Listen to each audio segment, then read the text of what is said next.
Good morning.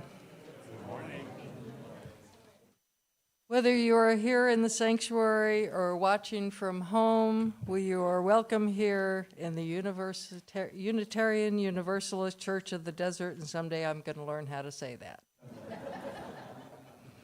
I'm Mel Wilkinson, your worship associate for this morning, and before we begin, please take a moment and silence everything that squawks, barks, rings, dings, chirps. Thank you. Appreciated by everyone. Each week we acknowledge that we are gathered here on the unceded lands of the Agua Caliente Band of the Cahuilla people. We commit to grow in our understanding and relationship with this land and with the people who inhabited it and nurtured it before our arrival. In this congregation, we strive to honor the inherent worth and dignity of every person. You are welcome no matter your age, your size, whether you are rich or poor, or if you have a different sexual orientation or gender identity than the person sitting next to you. We welcome people of all races, cultures, and religions. We also welcome all those who will learn and grow with us as we commit together to embrace the rich and beautiful diversity of this world. Our goal here is to build a community centered in justice, in compassion, and in love. We pressured you into that one, but thank you. We've mentioned the coffee hour. The coffee hour is where we do a lot of the church business. We ask you to join us, and you never know if you wind up with a new dance partner or a lunch partner. As you probably figured out, there's more to this congregation than just simply the Sunday service. There's more information about us on the website, about the programming that takes place for your viewing pleasure at home on a weekly basis, the calendar, the minister schedule, the monthly meeting of all the committees, choir practice, so much more. Look for us at uucod.org. or email Pam at admin@uucod.org to sign up for our weekly update and the monthly newsletter. You'll find answers to questions before you even formulated the question. Try and read it. I ask you now to take a deep breath and slowly let it out. As the Reverend Ian Riddell today rings the Tibetan bowl, and we move among the clouds as our Malcolm Swang plays When the Morning Gilds the Skies.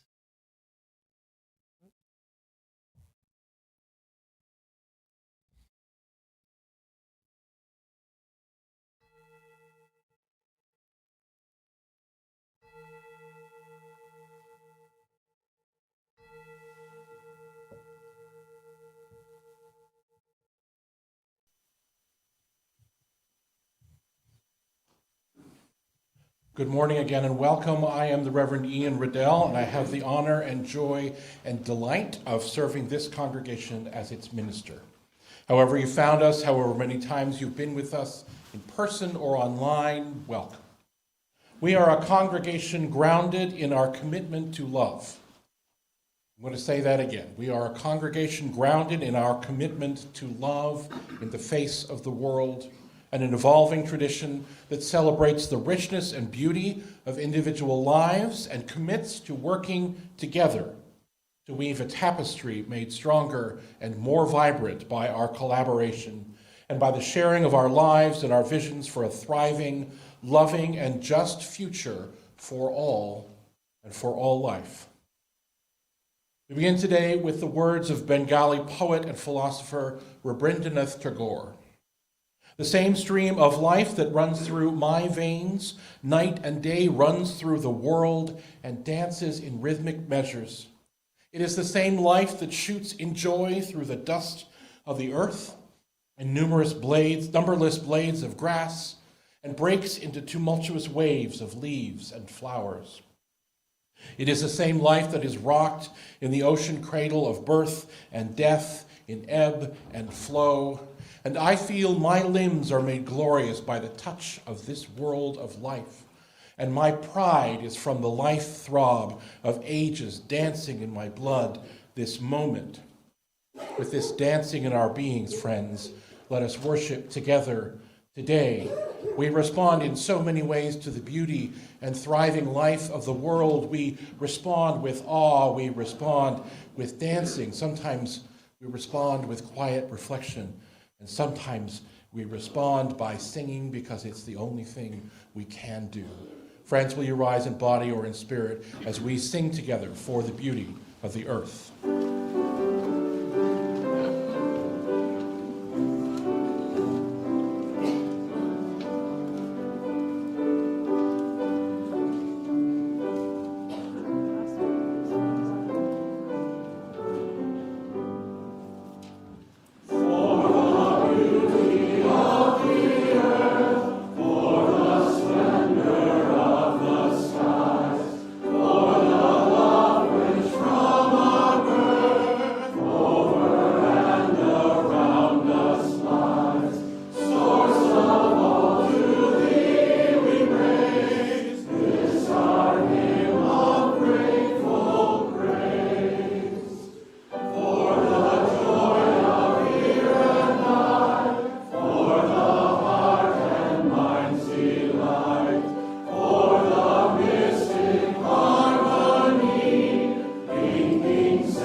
Calmly close your eyes and allow your feet to find the flat of the floor. Follow the light into a space that is yours alone. And I invite you to open your soul and your heart as you read with me the chalice lighting. May love be the spirit of this church. May the quest for truth be its sacrament, and service be its prayer. To dwell together in peace, to seek knowledge and freedom, and to help one another in fellowship. This is our aspiration.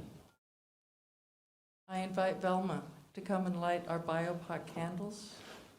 The biopot candles are a symbol of our community's commitment to the spirit of diversity, equity, and inclusion. Please read with me. We light these candles in solidarity with Black, Indigenous, and other people of color as we journey together toward spiritual wholeness. May we, as a beloved community, work to dismantle racism and all forms of oppression. May we live out our values so that justice, dignity, and equity for all prevail.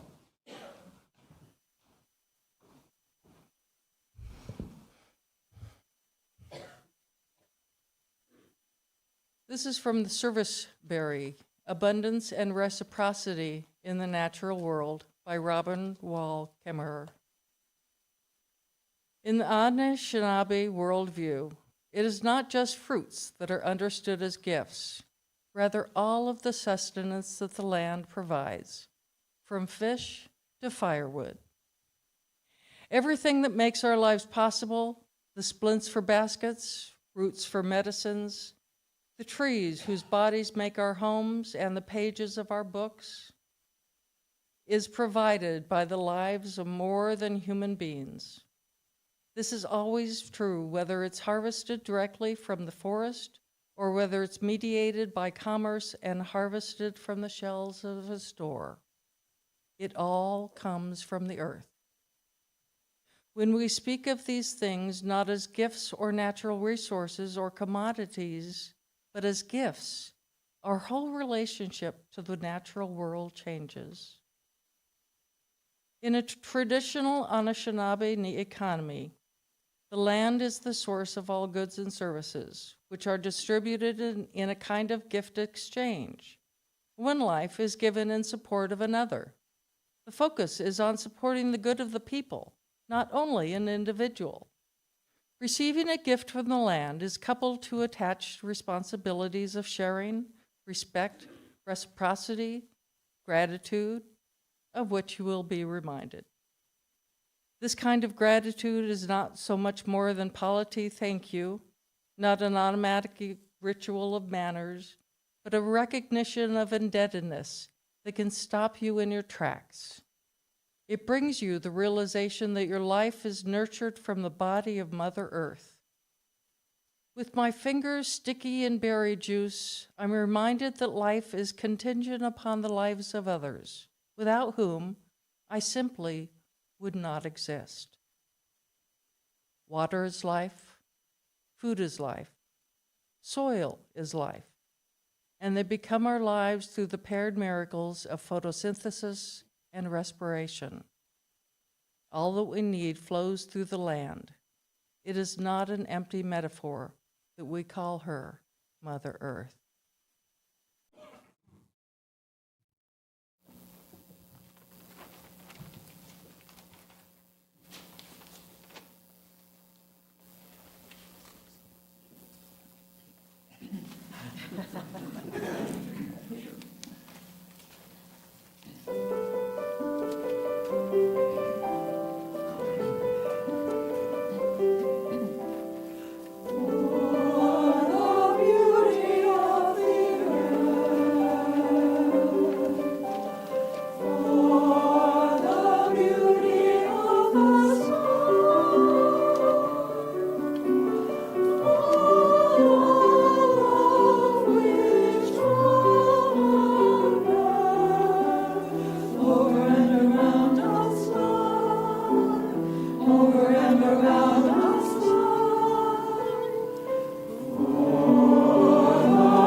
Make peace,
And on this day that is held and honored as Holocaust Memorial Day, which is tomorrow, we remember all those who died, all those Jewish people who died in the Holocaust of Nazi terror, all those other victims of Nazi hatred, and we hold them in our hearts, and we learn from that experience. We hold that grief and pray that that never happens again.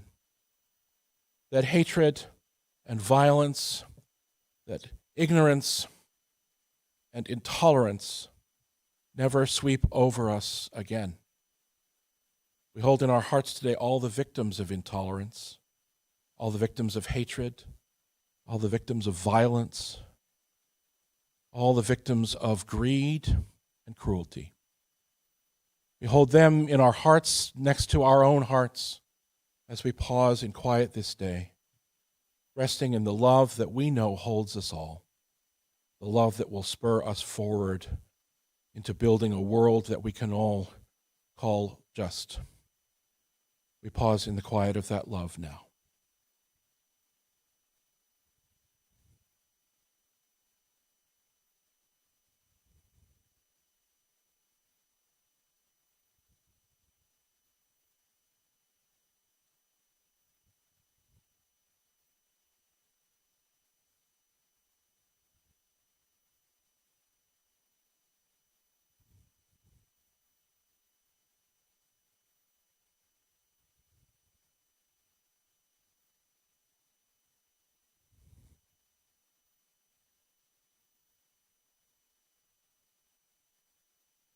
May all beings know peace. May all beings know an end to suffering. May all beings know love. We have rested in that spirit of love, the spirit of life that enlivens us, that calls us forward. And sometimes, as I said earlier, our only response to that love, to that spirit, is to sing. Will you join me, friends, as we sing Spirit of Life, Fuente de Amor?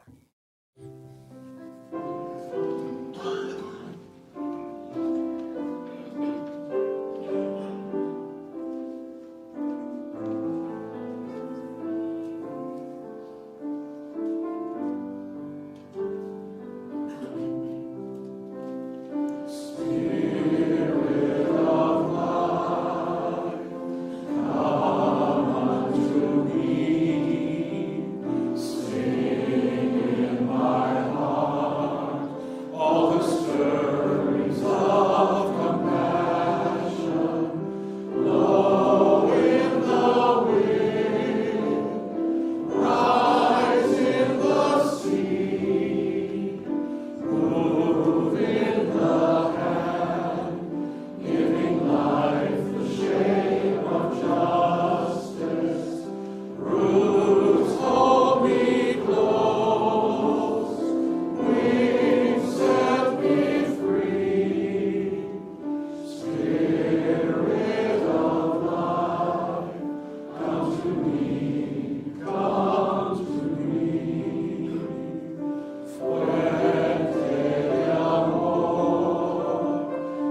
It's good to be with you, friends, in the face of this world that we are encountering together. It feels like the first few days of this new presidential administration have been a barrage of executive orders and confirmations and court cases and proclamations of intents and layoffs. It's designed to feel that way. A barrage, like being in a fire hose, one of you said to me the other day. Overwhelming, so much happening all at once that we can't find the time or focus to pay attention to exploring and grappling with understanding any one of the things that is happening. If you feel overwhelmed by it, I will say that again, that is intentional. It's meant to keep the opposition off kilter so that it is weakened and discombobulated and ineffective and living in a state of worry and anxiety. It's part of the plan. So I'll say to you again, be careful about how you take in the news. Try to recognize when you are being triggered or overwhelmed with fear or anger or outrage, and take care of your heart and your spirit and your body. And know that there are a lot of people out there who are experiencing what you are experiencing, and that you are not alone. Taking a breath, stepping back, and looking at the barrage with some distance, you can see some patterns, and I want to start with one of those groupings of things today. Among his many other executive orders, our president has indicated his plan to, again, pull the United States out of the Paris Climate Accord, to abandon our national commitment to mitigating the effects of human industry and society on our planetary ecosystems, to go it alone and abandon the rest of the world to that work, despite the fact that the United States is responsible for a disproportionate amount of the problem. He has also indicated that he plans to ramp up U.S. fossil fuel production, gas, oil, and coal, dismantle or defund programs designed to encourage non-fossil fuels, etc., etc., etc., and deleting climate information from government websites. It's frightening and depressing. Even saying it out loud is frightening and depressing. The new administration has gone all in on a repudiation of responsibility, respect, and relationship when it comes to the environment, when it comes to what we understand as our interdependence, when it comes to our place and role in the web of life. And so, how do we ground ourselves in the face of this? Where do we find the spiritual and theological center that can guide us and inform our response, our resistance to this destructive way of being?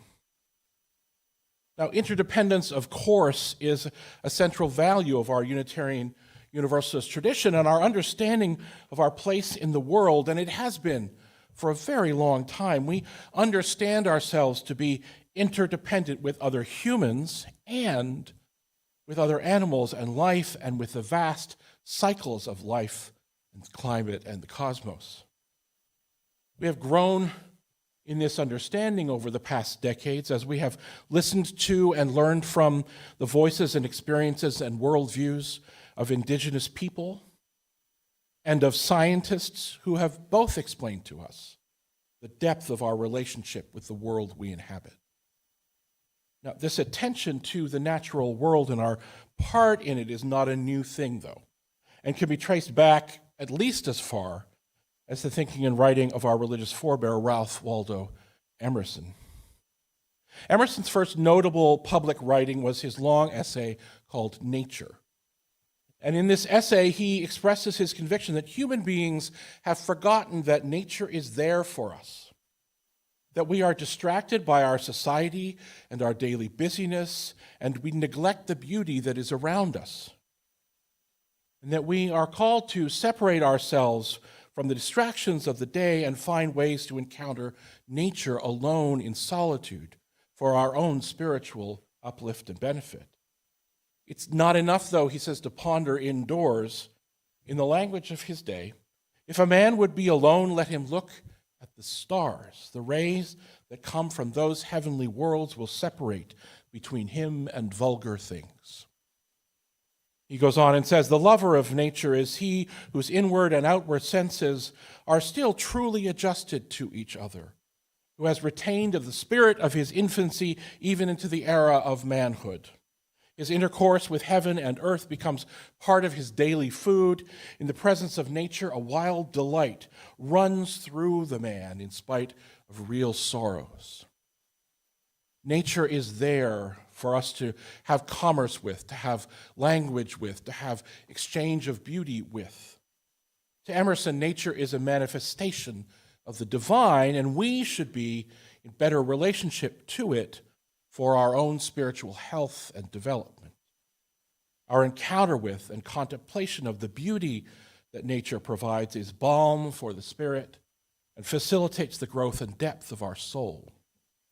Now, there's a lot more in that essay. It's not a short essay, but that's the simple gist of it. And as profound and deeply spiritual as Emerson's understandings were, he still held humans as separate from that nature and unique in our place in the cosmos. This understanding of humans as separate from nature is deep in our social and theological history. An understanding that humans are superior to nature and it's ours to control or dominate goes back to the translations of the book of Genesis in the Hebrew Scriptures and the command to be fruitful and multiply and replenish the earth and to subdue it and have dominion over the fish of the sea and over the fowl of the air and over every living thing that moveth upon the earth. Now, for those of us who grew up in European-grounded traditions, so much of the history of our experience on this earth has been planned and experienced through the lens of that domination and subduing. And there we can see grounded the environmental devastation we see around us. We see the world as commodity, as natural resource to be used and owned as we need it. Canadian poet and author Margaret Atwood imagined the impact of this way of seeing in her poem called The Moment. It goes like this. The moment when, after many years of hard work and a long voyage, you stand in the center of your room, your house, half-acre, square-mile island country, knowing at last how you got there, and say, I own this, is the same moment when the trees unloose their soft arms from around you, the birds take back their language, the cliffs fissure and collapse, the air moves back from you like a wave and you can't breathe. No, they whisper, you own nothing. You were a visitor time after time, climbing the hill, planting the flag, proclaiming, we never belonged to you. You never found us. It was the other way around. There must be other ways of being.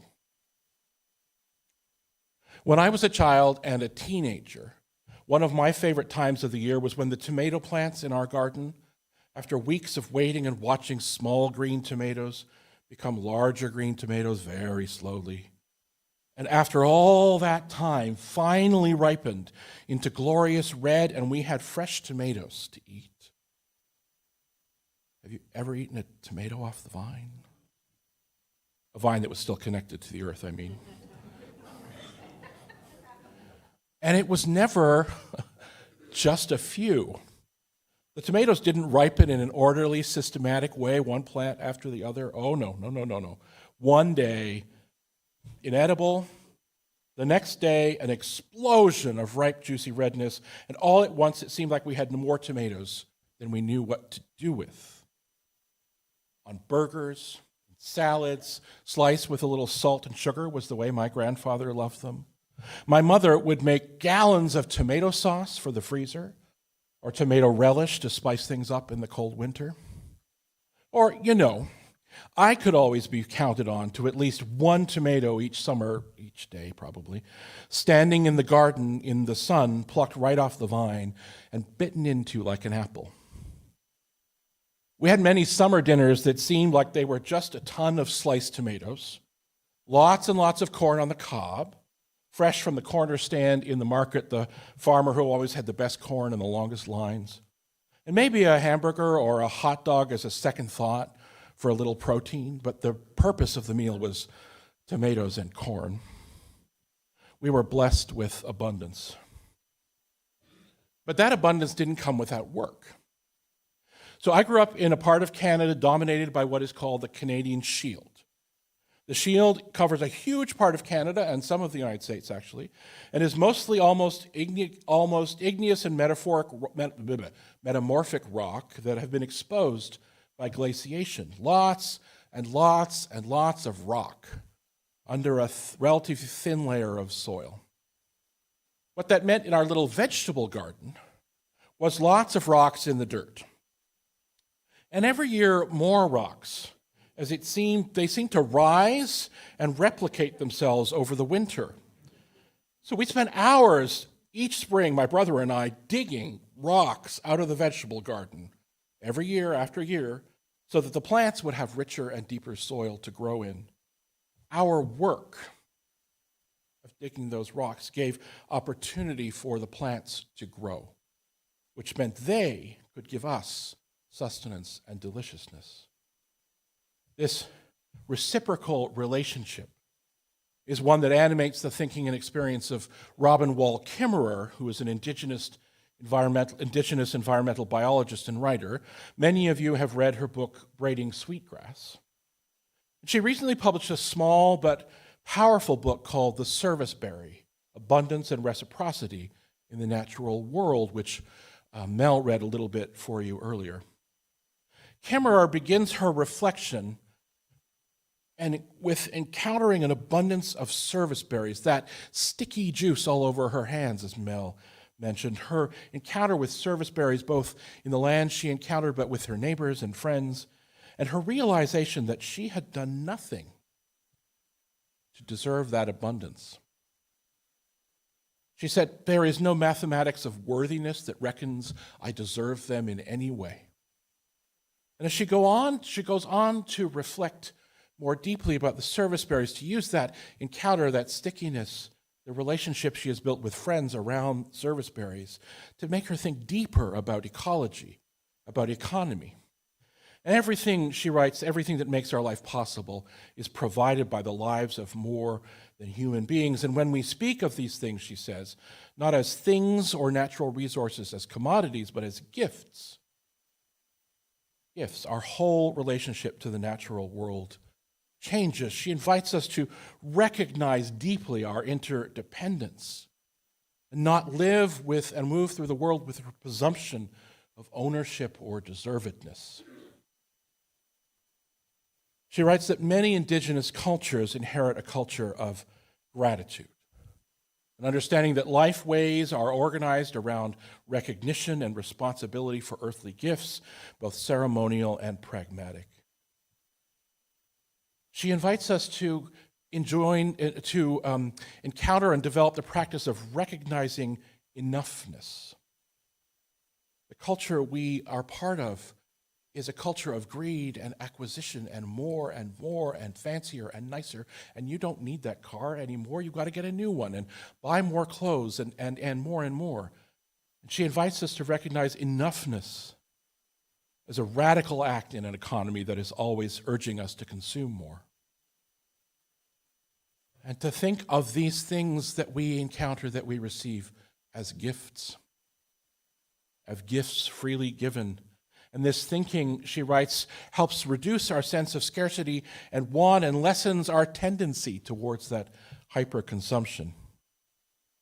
Climate catastrophe, she reminds us, is created and fueled by our unrestrained taking.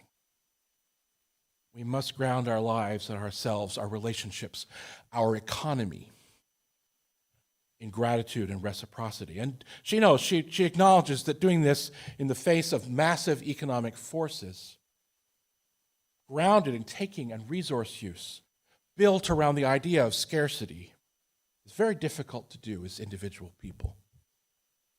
But she calls us to think about changing our hearts, changing our small communities, changing our families, and time may allow an economy, a society based in generosity and gratitude to flourish through our small actions. These gifts for which we are grateful, for which we express gratitude by care, by nurturing, by tendering, by being in relationship with the land, the plants, and the animals that we encounter, that we live with.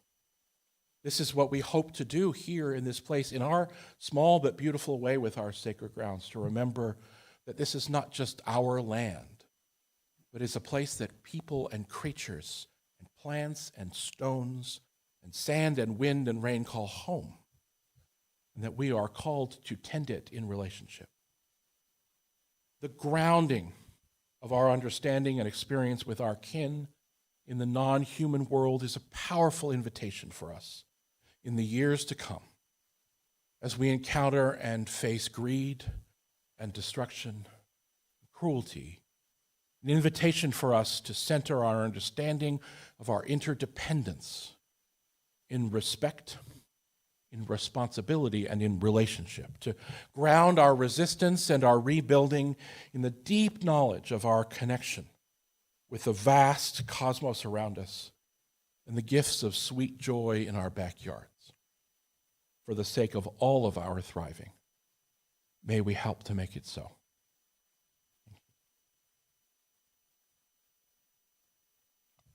And in the service of that, I'd like to invite Denise Stevens up, member of our Sacred Grounds team, to tell us a little bit about what we're going to do next.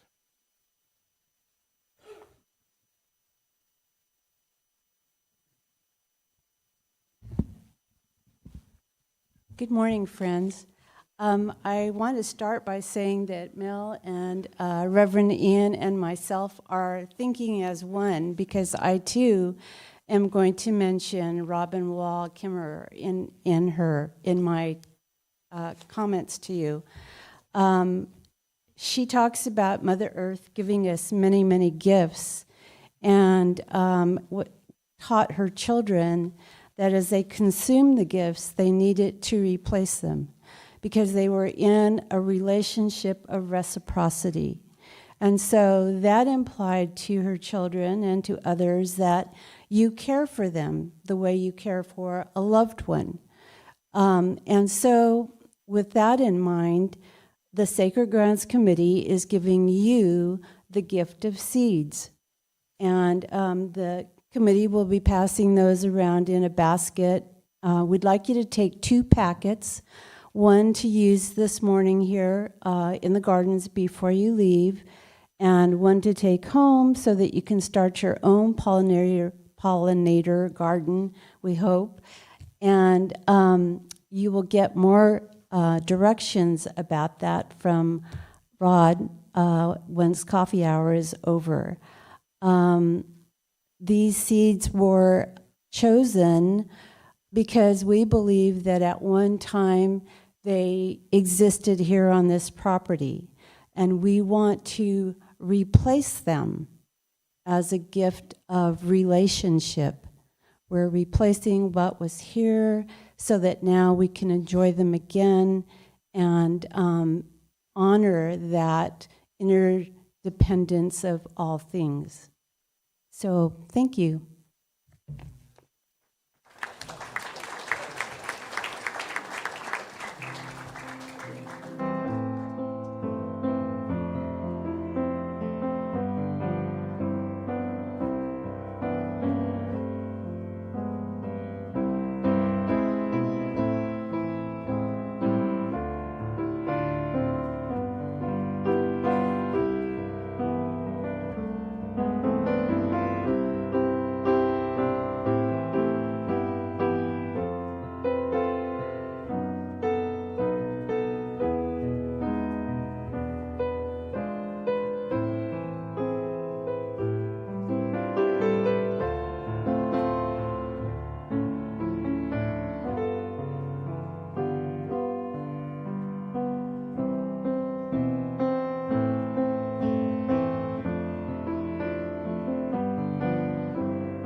Thank you, Denise. Thank you, Sacred Grounds team. We can't forget the choir, so we're helping the choir find some seats too. Just a reminder, so after the service today, we are having a dedication of these new sacred grounds. Rod, are we gathering at the Memorial Garden? Is up here? Is that where we're gathering? Or? Right on the patio. So please grab your coffee and your snack and bring your seeds with you as we just have a short ceremony of blessing our new grounds, and you'll get instructions about what to do with your seeds as well. So I will invite you now, friends, please to rise in body or in spirit as we sing together our closing hymn, Blue Boat Home.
Before I go on, I would like to thank a lot of people that have put this service together this morning, the AV team, the hospitality crew, our choir, and especially Jim Tong for a beautiful song this morning.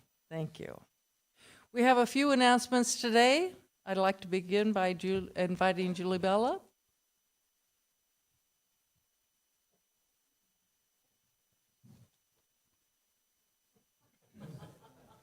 Okay. My sexiest announcement is, for the many who want to be part of the Finance Committee, please let me know.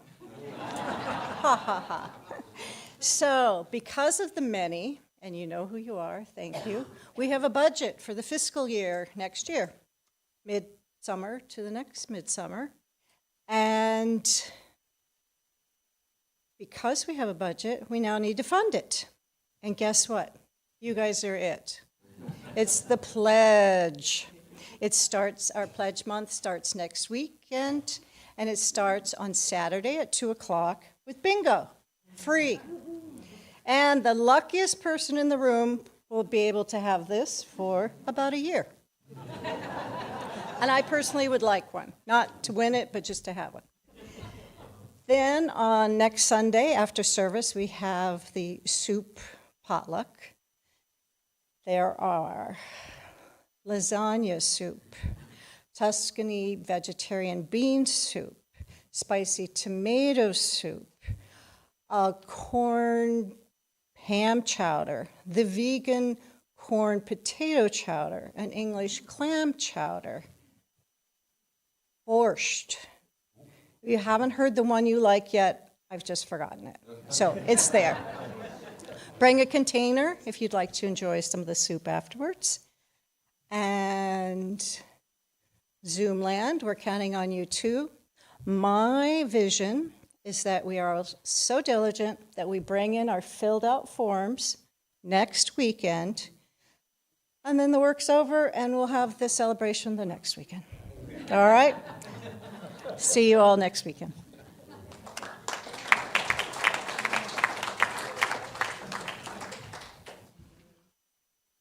Did you mean to leave this here?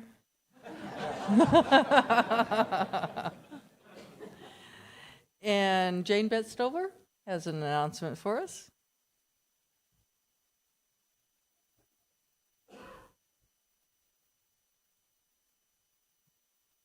Hi. Guess what I'm up here to talk about? The yard sale. Yay. It's the 7th and it's the 8th. Well, I'm speaking so loud they surely can hear me. But it's on the 7th and 8th. Mark your calendars. It's fun to come to. It's from 9 to 4. This is actually a great help to the budget. I'm glad that you were talking about it because the year we did it, not last year, but the year before, we brought in $8,883. And part of that was a pre-sale. $2,500 was a pre-sale item, thanks to the Beamans and Randy Steele, who facilitated that. So in the foyer, we've got a big bulletin board. If you have some item that is too big for us to sell, post your item there, and we can have a pre-sale and bring in some money ahead of time. We've got a storage unit. If you can't hang on to all your wonderful things you're going to donate to us. And speak to Rob DeVore or me, and we'll help you get your stuff to the storage unit. We can't have a sale and have a success without you guys. And that is what makes this church so wonderful, that everybody pitches in and helps.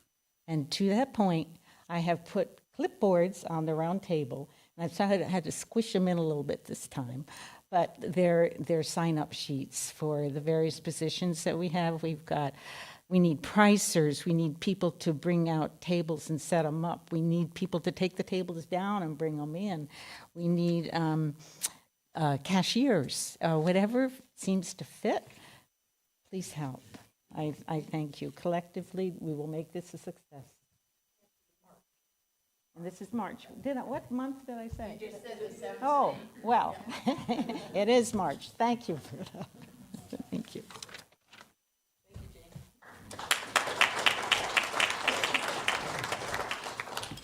And we have our other Jane to talk to. Jane's on.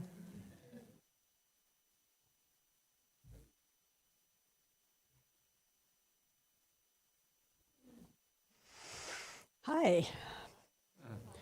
I am here to talk to you a little bit about the UUA and the General Assembly, because I'm your denominational affairs liaison. That's a long, long word. For those of you who may be new or visiting, General Assembly is an annual gathering of thousands of UUs from each region of the country. And at the Assembly, we worship and we learn from featured speakers. Two of the featured speakers this year is the Reverend Liz Theoharis, co-chair of the Poor People's Campaign, and Professor Gloria Brown-Marshall will be presenting a session on protest and progress. So that'll give you an idea of some of the things that are happening at the GA. Every year, the GA has a distinguished guest for the Ware Lecture, which is a lecture that began in 1920. Over the years, the speakers have included the Reverend Dr. Martin Luther King, Shirley Chisholm, and most recently, Dr. Ibram X. Kendi, which I was not there in person, but virtually. It was pretty awesome. This year's Ware lecturer has not yet been announced, but I'll put it in the newsletter when we find out. The business of the UUA is also conducted at the General Assembly. Last year's business included, of course, the bylaw revision of Article 2. So our 6 values are part of the bylaws now. Anyone can attend General Assembly. The business is conducted through a democratic process with each congregation's voting delegates. Voting delegates from the congregations are based on the number of members in the congregation. So based on our membership, we are allowed 3 voting delegates. So General Assembly this year is a multi-platform event with in-person and virtual attendance. It will be held in person in Baltimore, Maryland. So if you know you're going to be around there in June, from June the 18th to June the 22nd, and you'd like to go to GA, let me know. It is an amazing event to go to in person, and even virtually, it's pretty awesome. Registration is now open. I'm not done yet. I can't. There you go. There's an early bird option until the end of March for registration. So consider making your decision and register early. There was information in the newsletter last Friday, and I'll be putting more information in the newsletters in the future. And if you're interested in being a delegate from UUCOD, please speak to me, or you can talk to Bob Rancourt. You can also talk, if you want to know more about it, to anyone who's ever been to a GA. So if you've ever been, either virtually or in person, would you raise your hand? Yeah, there you go. So if you have any questions, ask all those people because they've been there and they know. So thank you. Now I'll sit down.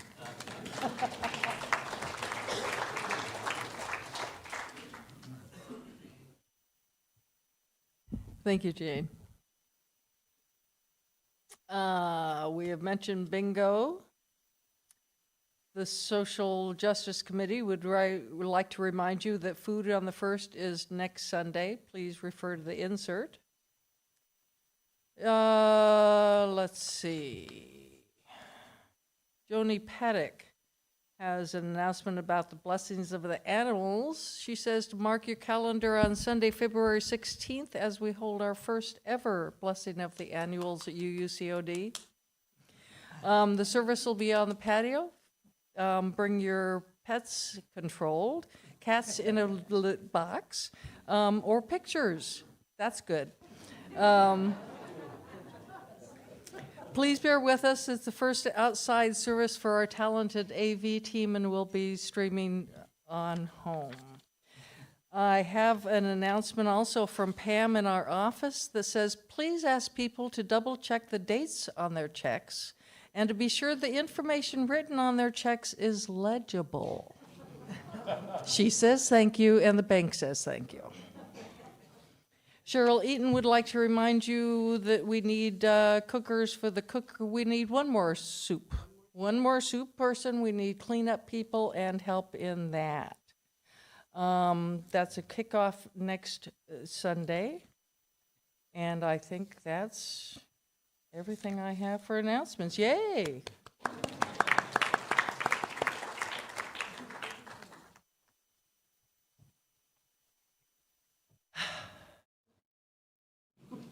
I love being here. Please join me as we extinguish the flame and the chalice. We extinguish this flame, but not the light of truth, the warmth of community, or the fire of commitment. These we carry in our hearts until we are together again.